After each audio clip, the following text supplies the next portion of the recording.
பரிசுத்த தேவனுக்கு மகிமை உண்டாகட்டும்.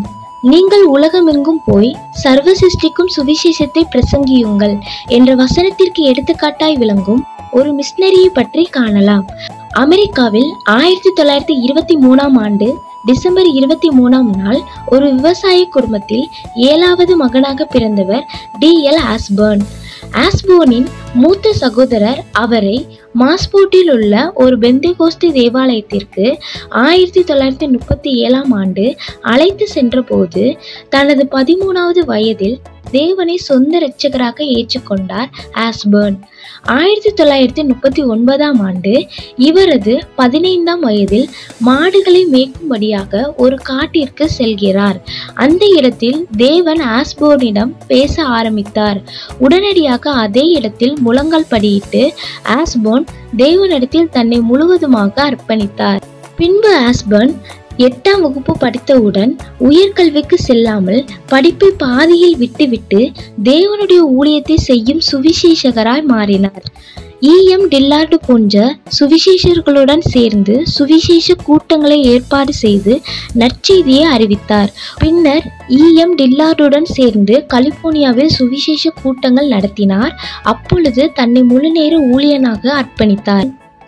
1942ஆம் ஆண்டு ஆஸ்பர்ன் டெய்சி வாஸ்பர்ன் என்ற பெண்ணை திருமணம் செய்து கொண்டார். இவர்கள் இருவரும் சேர்ந்து தேவனது ஊழியத்தை செய்து கொண்டு வந்தார்கள். இவர்களுக்கு ஒரு பெண் குழந்தை பிறக்கிறது. ஆனால் 7 நாட்களிலேயே அந்த குழந்தை இறந்து விடுகிறது. இருப்பினும் அடுத்த 2 மாதத்தில் இந்திய தேசத்திற்கு தொடர்ந்து ஊழியம் செய்யும்படி செல்கிறார்கள். ஆஸ்போனும் அவரது மனைவியும் இந்தியாவில் கிறிஸ்துவின் நற்செய்தியை அறிவித்தார்கள். ஆனால் ஒருவர் கூட இந்தியாவில் ரட்சிக்கப்படவில்லை. ஆகையால் மீண்டும் அமெரிக்காவிற்கு செல்கிறார்கள்.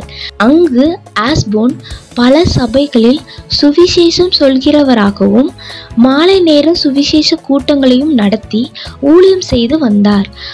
ஆனாலும் ஆஸ்பர்ன் ஆண்டவரிடம், எனது ஊழியத்தில் அற்புதங்களும் அடையாளங்களும் நடக்கவில்லையே ஏன் என்று தேவனிடம் உபவாசம் இருந்து ஜெபித்தார். அப்பொழுது தேவன் அவருடன் மத்தேயு 10:1ஆம் வசனத்தின்படி அசுத்த ஆவிகளை துரத்தவும் வியாதியஸ்தரை குணமாக்கவும் அதிகாரம் கொடுத்தார் என்ற வசனத்தின் மூலம் பேசினார். ஆஸ்போன் விசுவாசத்தோடு ஊழியம் செய்தார். சுவிசேஷ கூட்டங்களில் அற்புதங்களும் அடையாளங்களும் நடைபெற ஆரம்பித்தது. அநேக ஜனங்கள் விடுதலையாகி ஆண்டவரை இரட்சகராக ஏற்றுக்கொண்டனர். மேலும் ஒரு நாள் ஒரு சுவிசேஷ கூட்டத்தில் ஆஸ்போன், உங்களது வியாதிகளை தேவன் சுகமாக்குவார் என்று அழைப்பு விடுத்தார். ஆனால் யாரும் எழுந்து வரவில்லை. சில மணி நேரம் கழித்து 6 வியாதியஸ்தர்கள் கடந்து வந்தனர். தேவன் அவர்களை குணமாக்கினார். இதனால் அநேக ஜனங்கள் ரட்சிக்கப்பட்டனர்.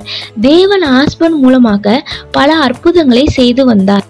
கணவன் மனைவியாக சேர்ந்து 40 ஆண்டுகளில் 70 நாடுகளுக்கு சென்று சுவிசேஷத்தை அறிவித்து தேவனுடைய ஊழியத்தை செய்து வந்தனர். இதன் மூலம் பல ஜனங்கள் ரட்சிக்கப்பட்டனர். இவரது ஒரு சுவிசேஷ கூட்டத்தில் 96 குருடர்கள் பார்வையடைந்தனர். ஆஸ்பர்னை கொண்டு பெரிய காரியங்களை தேவன் தேசத்தில் செய்ய ஆரம்பித்தார்.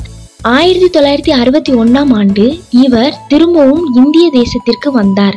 இந்தியாவில் கொல்கத்தா, ஆந்திரா, தமிழ்நாடு ஆகிய 3 இடங்களிலும் சுவிசேஷ கூட்டங்களை நடத்தினார். அநேகம் ஆயிரம் ஜனங்கள் விடுதலையாகி ரட்சிக்கப்பட்டனர். பல ஜனங்களின் நோய்கள் குணமாகியது. இந்நிலையில் 1995ஆம் ஆண்டு இவரது மனைவி மரித்து போனார். அதைத் தொடர்ந்து முதிர் வயதிலும் D.L. ஆஸ்போன் தனது ஊழியத்தை செய்து கொண்டு வந்தார். தேவனுடைய ஊழியத்தை செய்வதில் அவர் ஒருபோதும் சோர்வடையவில்லை.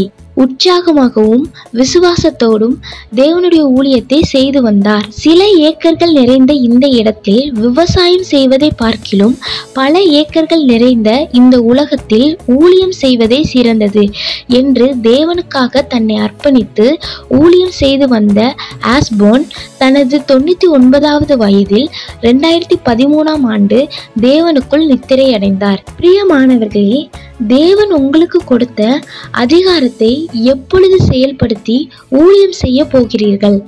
ஆமேன்.